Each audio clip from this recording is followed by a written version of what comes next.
And today we're going to read from Srimad Bhagavatam, 7th Canto, Chapter 7, Text 41, and we'll also do 42. Om Namo Bhagavate Vasudevaya. Om Namo Bhagavate Vasudevaya. Om Namo Bhagavate Vasudevaya. Om Jnana-timirandasya Gyananjana-shalakaya Chakshurunmilitam Yena Tasmai Shri Gurave Namaha Shri Chaitanya Manobhishtam Stapitam Yena Bhutale Svayam Rupakatah Mayam Tadati Swapadantikam Vanchakalpatarubhyascha Kripasindubhya Evacha Patitanam Pavanebhyo Vaishnavebhyo Namo Namaha Jaya Sri Krishna Chaitanya Prabhu Nityananda Shri Advaita Gadadhar Shivasari Gaura Bhaktivinoda Hare Krishna, Krishna Krishna, Hare Hare, Hare Rama, Rama Rama, Hare Hare. Text 41. Yadartha iha karmani vidvan manyasa krinnaraha karotyato viparyasam Amogham vindate palam.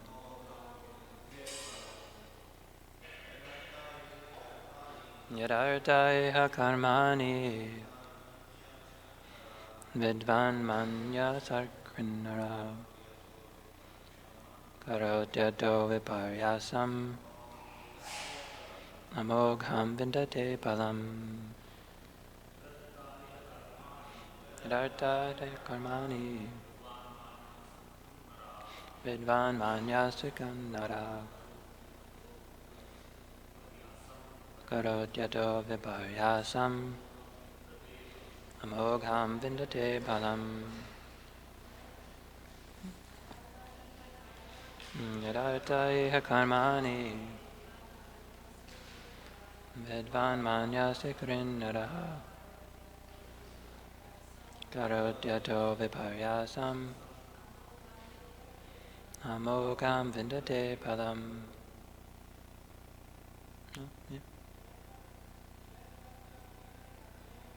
Yadartha karmani vidvan manyasakrinnara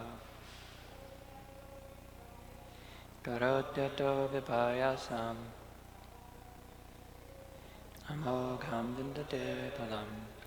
Yat of which arte for the purpose in this material world karmani many activities in factories, industries, speculation, and so on.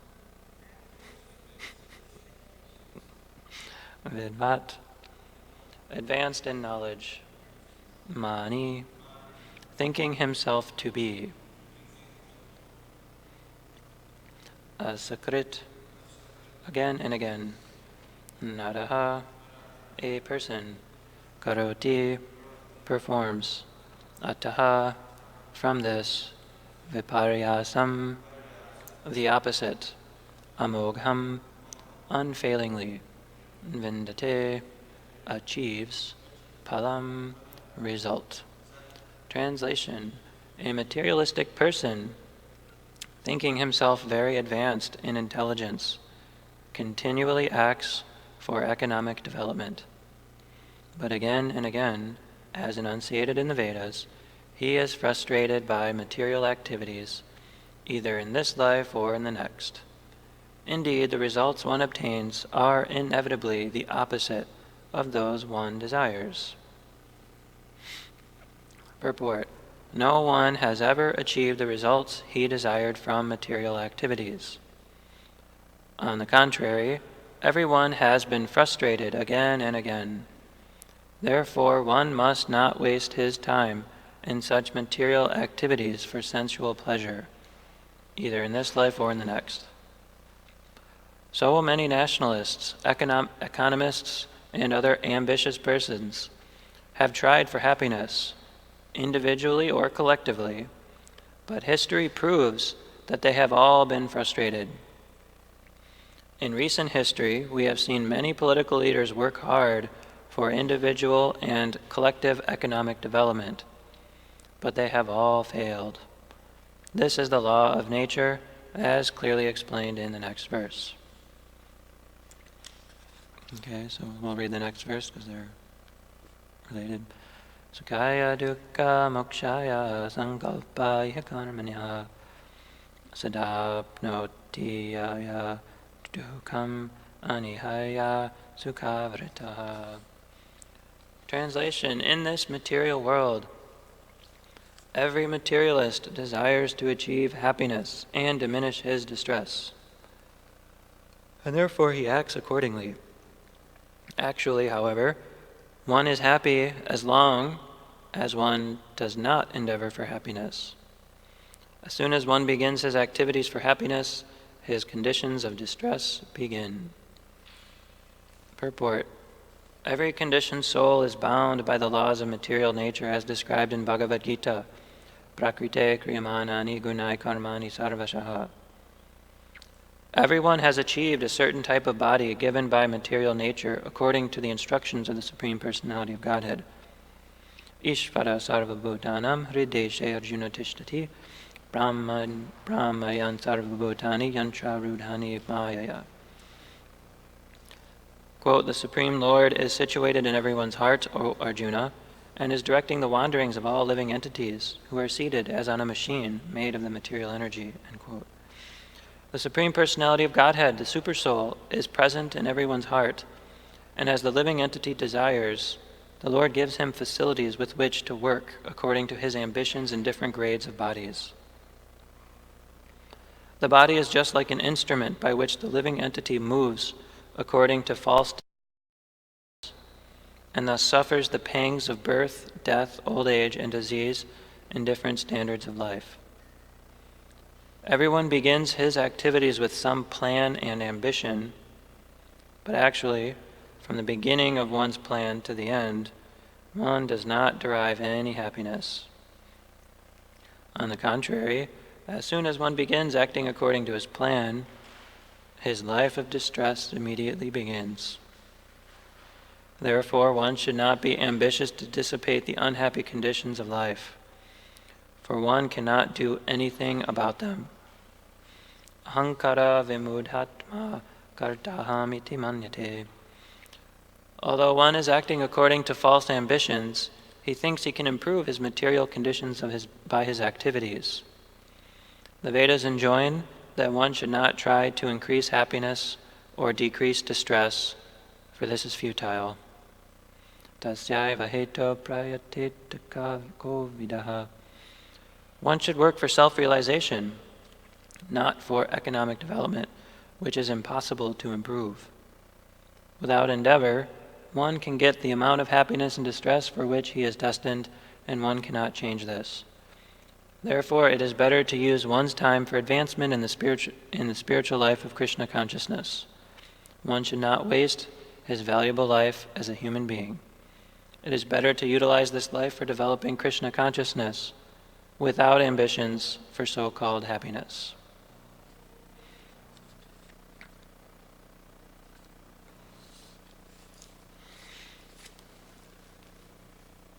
It's a good set of verses, huh?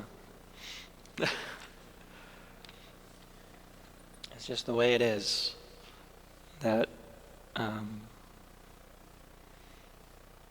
those who try for material happiness, they get the opposite. They get suffering, and those who don't try for it, they actually get happiness. It's like one of those things about the material world. Of course, I mean, for devotees and those who have kind of a distressful situation, this makes sense. These ideas. Of course, if you have a nice plan and things seemingly seem to be going really well for you in your life, it's very difficult to agree with this. Because you're like, what? I'm making a plan. It's going according to my plan. I'm getting money. So many pleasures in life. Got a nice family. my experience is different than what this verse is saying. So for those people, it's more difficult to get this message, and usually they have, most of the time they have to, go through something. I mean, ultimately, all their plans are going to be frustrated by death anyway. So even if they do have a quote-unquote materially successful and quote-unquote happy life, well, they're going to have to die, and then who knows what their next life is going to be. So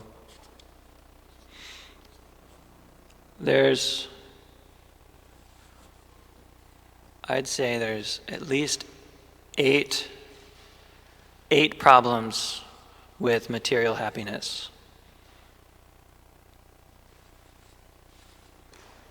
8 problems. These are things that this is the list that I have going. I'm sure there's others. There might be more or different angles of these things, but I got 8. So, anyone have any?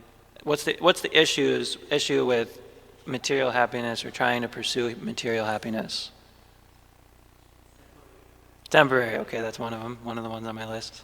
It's temporary. Bhagavad Gita says that these material happiness, these pleasures, have a beginning and an end. Therefore, wise men do not participate in them. Okay, 7 more to go. Once you get it, it is not what you expected. Okay, so then you're never satisfied. So anyway, it's slightly different, but close enough. And then another way that I was spinning that was that you're never, especially with this you're never satisfied part, is that the more you engage in sense gratification or trying to pursue material happiness, the more difficult your senses are to control, and therefore you become more and more less satisfied. Anyway, okay, so 6 more.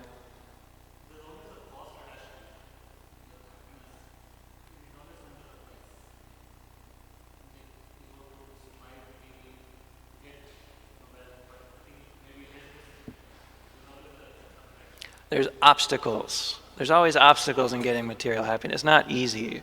You got to do a lot of stuff. You get health problems. You get, threefold miseries of material nature, stress. Anyway, so many obstacles to it. Okay, good.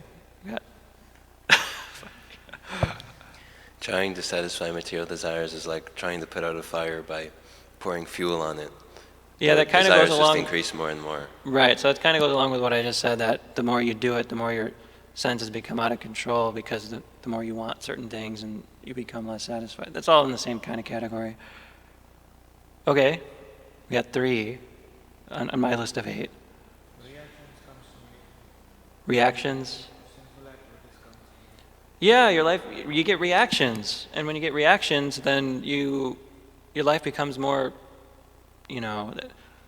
complicated. Your life becomes more, complicated, or there's another word that I had, but anyway, more or less like that. Yeah, you get, because of all these fruitive reactions to all the things you did, your life becomes more complicated. Okay, that's 4. We're halfway there. It distracts you from the goal of self-realization. Okay, I guess that could be like kind of an overall, all these things, all these problems with material happiness, they kind of all have that effect of distracting us from the overall goal. It's not on my list, so, it's there for sure, but I'm not going to count it.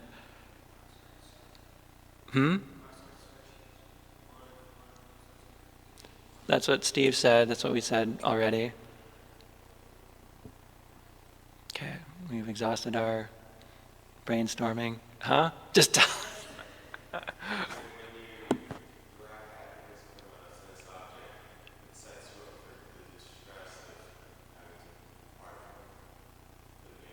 Okay. You become attached. That wasn't on my list, at least explicitly, but maybe there's a 9th one. You become attached, and it ultimately leads to suffering because that you can't have that thing forever.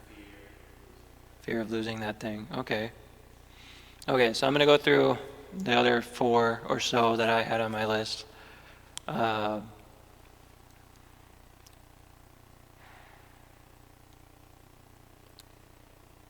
One, it's outside of our control, because material happiness is outside of us, therefore it's outside of our control.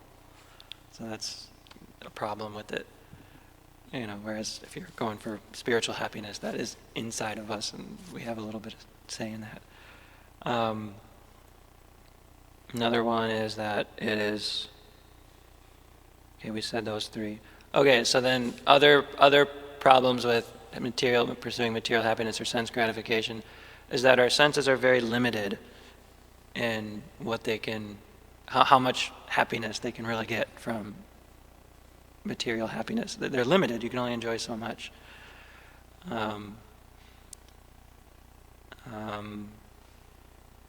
Then, oh yeah, so one sense, our senses are limited. So, and then the other problem is that we have limited resources with which to enjoy. So a good example of this is like the oil, using oil for economic development or something. There's only so much oil on the planet, and there's so much strife and conflict and wars and stuff over who has control over this oil, and therefore who can enjoy more. So it's like limited resources, and it leads to a conflict because there's not enough to fulfill everybody's greed. Well, you can't keep eating continuously. One gulab jamun's great, another one's okay. Third one is, it might still be okay, but you're starting to lose taste. Fourth one, it's getting a little disgusting. Fifth one, it's gross. Any more than that, you're just going to puke. So you can only enjoy so much. And then the resources are limited, so even if we could enjoy more, our resources are limited that we can't. We're in such a situation where we can't. It's not possible. Then another one is that it leads to objectification or depersonalization. So now if all of you're thinking about is trying to pursue material happiness or sense gratification, then immediately you start to see things as objects for your sense gratification. So like sometimes, women are sometimes they're considered to be objects of sense, like objects of sex or something. And then people sometimes start seeing women that way, and that's a problem. Or anything enjoyable, so it leads to this objectification or depersonalization. And I think there was one more.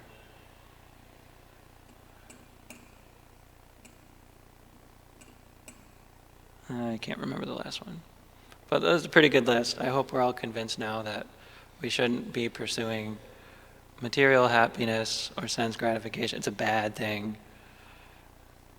So even with this nice comprehensive list, we still pursue it. We still pursue material happiness. Also, there's some. Okay, if you're not convinced yet by all this list, is anybody not convinced? Okay, Steve, we're gonna continue. We're gonna keep trying to convince you that material happiness is not what we should be pursuing. Prabhupada gives a number of examples and analogies to highlight this point that material happiness, trying to pursue material happiness is futile, that it's ultimately going to lead in frustration, and it's a waste of time. So, and that even when you're trying to pursue material happiness, there is no happiness there. Like even if you so-called are getting it, there is no happiness there. So Prabhupada gives at least three analogies to describe this point. So, you know one of them? The mirage in the desert.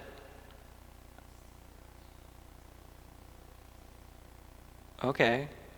that might work. Yeah, the mirage in the desert. Those weren't the three that I was thinking of, but that could be one. So material happiness is like a mirage in the desert. You see it, it looks like it's there, but it's not really there. It's not real. Okay, that's a good one. So there's three more. So another one is that material happiness is like eating sweet rice with a little bit of sand in it. So it seems good, sweet rice, but then just that little bit of sand just makes the whole thing, ugh. So that's the problem with material happiness, is that we're getting it, but while we're getting it, we're experiencing so much other miseries and suffering that the whole thing is kind of blah. So one time, Ramapad Maharaj was giving class, and he was describing the GBC meetings. He's described that the GBC meetings were like, he was describing this idea of material happiness being like sweet rice with sand in it. So then he said that the GBC meetings were like eating dirt, because they're not fun. So he said they're eating dirt. They're like eating dirt, and then he said with sand in it. So it makes it really, really bad. Anyway, so that's another analogy. Another analogy is that. Are you getting more convinced, Steve? Are you getting more, at least a little convinced? No, not yet. Okay. Oh, we got two more shots. 4 more shots. You're going to go down by the end of this class. At least your conceptions will, hopefully. So then, another example is the camel. Camel eating thorns. I'm sure we've heard that many, many times. So the camel's eating thorns, and he thinks it's so tasty and enjoyable. But really what's happening is that when he's eating the thorns, his mouth is getting poked and pricked, and all of a sudden his blood starts coming from his mouth, and he's really enjoying his own blood. So that's the kind of enjoyment that material happiness is like. It's like, you're enjoying, but really you're suffering, because it's like your own, So then there's another example. The what?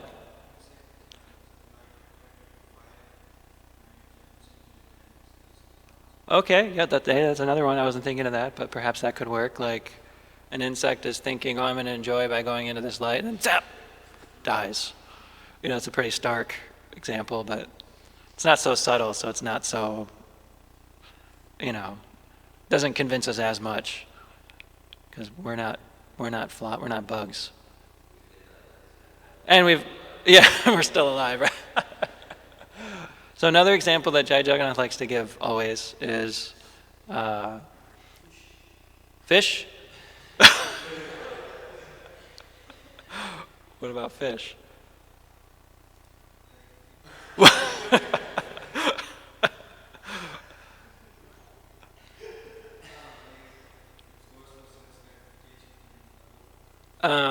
I see. Okay, that's a good one. So the fish going for like the worm on the hook. He gets the worm, but the hook gets him. So that's a good example. So another example is when you're sitting down, you just get your plate of prasadam. It's like the best preparations you've ever wanted or dreamed of, all kinds of sweets and everything is there. Somehow you're just really eager to honor this prasadam or food, eat this nice meal or something. But then there's this like big sharp axe that's swinging above your head on a thread which is coming apart. Are you going to be able to enjoy this meal if you're in such a circumstance where you got this big axe that can chop your head off swinging above your head and you're trying to enjoy this meal? Are you going to be able to do it? No. But that's the same situation we're in now. We're trying to enjoy in this material world, but we got this big axe of death that can come at any minute. That's really our situation. So there's no happiness here. So, convinced yet? No? Who wants one? I got 2 more. Well, one more. Maybe 2 more. So then that was to highlight that there is no real happiness even when you're trying for material happiness. So then there's some examples that Prabhupada gives to highlight the point that there's so much endeavor to try to get material happiness, and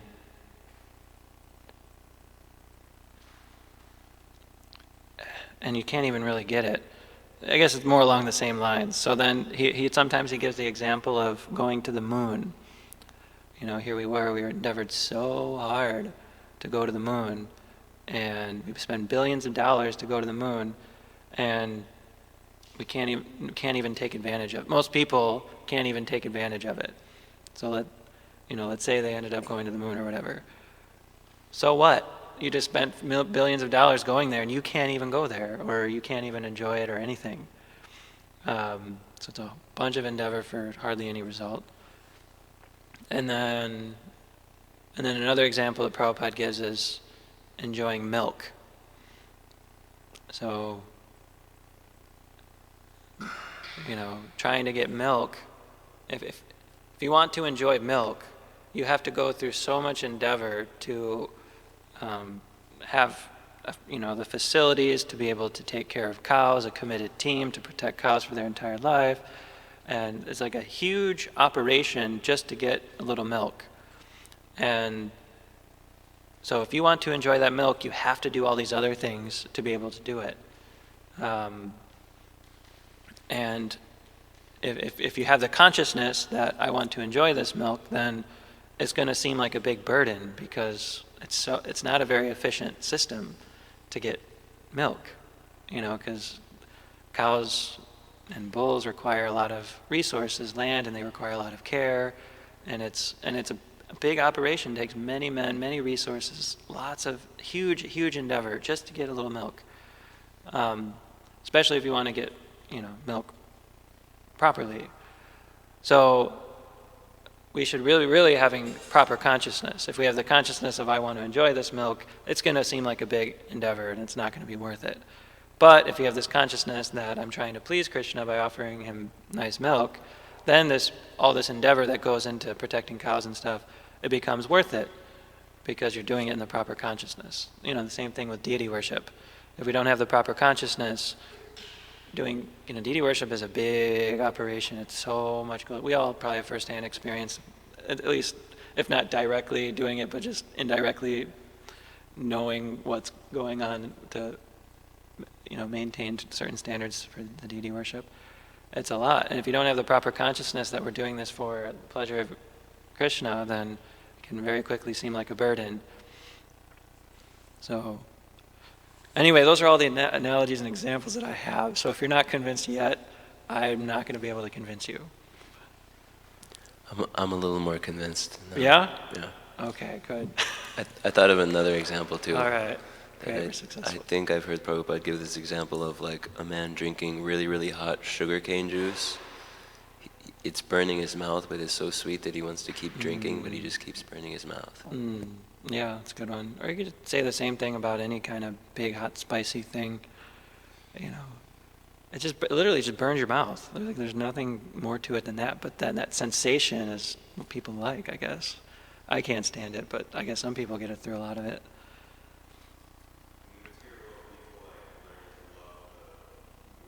Learn to love misery. That's right.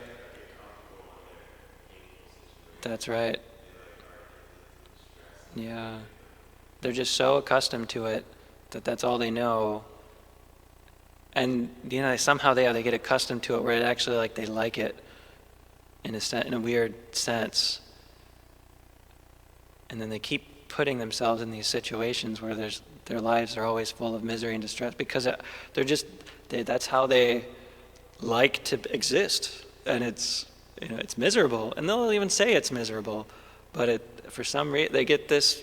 They keep doing it, and because there's some kind of sick pleasure to that. Of course, we're in the same category. It's not like I'm not talking about anybody but myself, or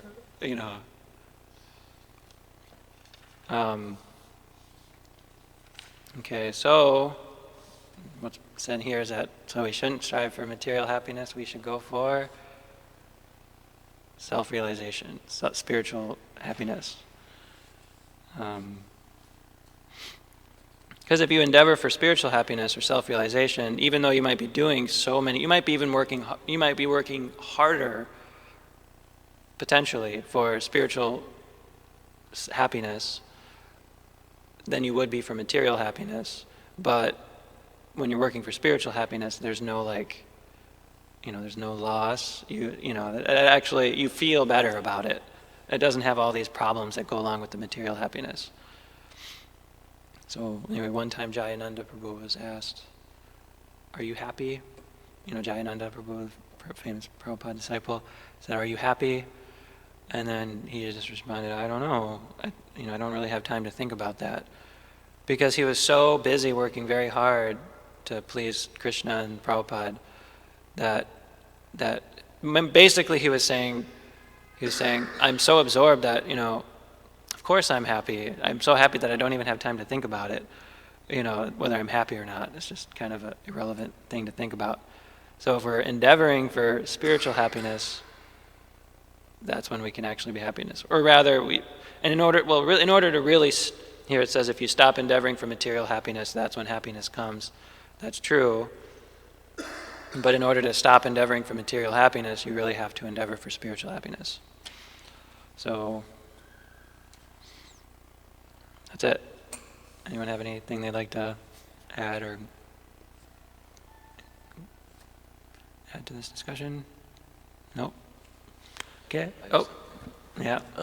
So what if somebody took this verse kind of like, okay, I agree that if I just seek my own happiness, that I won't be happy, I'll be miserable.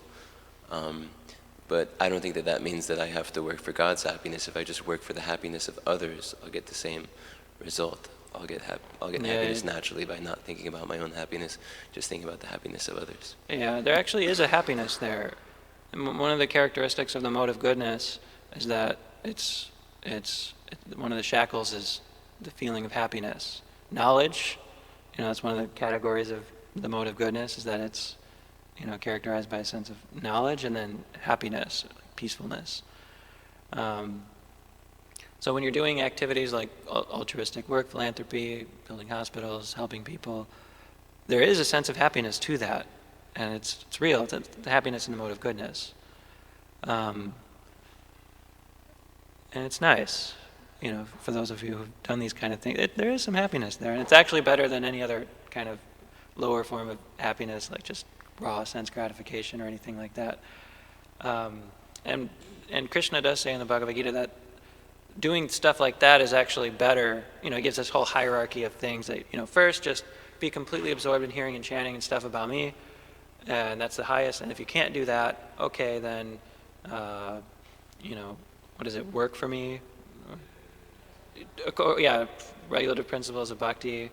Then if you can't even do that, then you can work for me, you just work, but just offer all the results to me. And if you can't do that, at least work for, some humanitarian, do some philanthropy or something, not so that you're not absorbed in yourself. So in one sense it's encouraged, it's like a step in the right direction, because at least you're getting out of your selfish sense gratification, happiness, and you're helping others. But there's a problem with that. It's not the best, because it's still under the modes of material nature. It's still in the mode of goodness. And the thing with the modes of material nature is that they're constantly competing against each other. So right now you might be in the mode of goodness, and you might be experiencing happiness by doing all this humanitarian philanthropy work, building hospitals, wells, planting trees and stuff. But because it's in the mode of goodness, the modes of nature will shift, and situations will change, and the modes of nature which are influencing you will change, and you won't be able to stay experiencing that kind of happiness for very long. The only way you'll be able to stay experiencing that kind of happiness is if there's a spiritual component to it, transcendence, pure goodness, where you're trying to work for the pleasure of Krishna. And you might be doing similar things, like helping other people. You might even be building hospitals or planting trees or doing stuff, but the consciousness is different. And then if you have that kind of consciousness, you transcend the modes of material nature, therefore you can continue that forever. But if you have no conception of God or spiritual life, and you continue to only do those kind of activities in the mode of goodness that lead to happiness, it won't last. It's still temporary. There's still those defects to it. So, okay. Anything else? No? Okay, we'll end here. Thank you very much. Srila Prabhupada Ki Jai.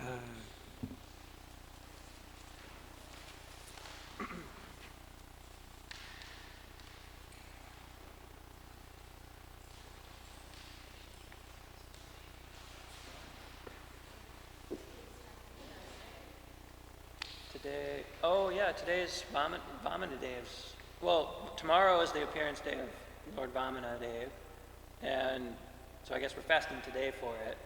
Half-day fast, and then it's Ekadashi, so tomorrow I guess we get to feast. I think that's how it works.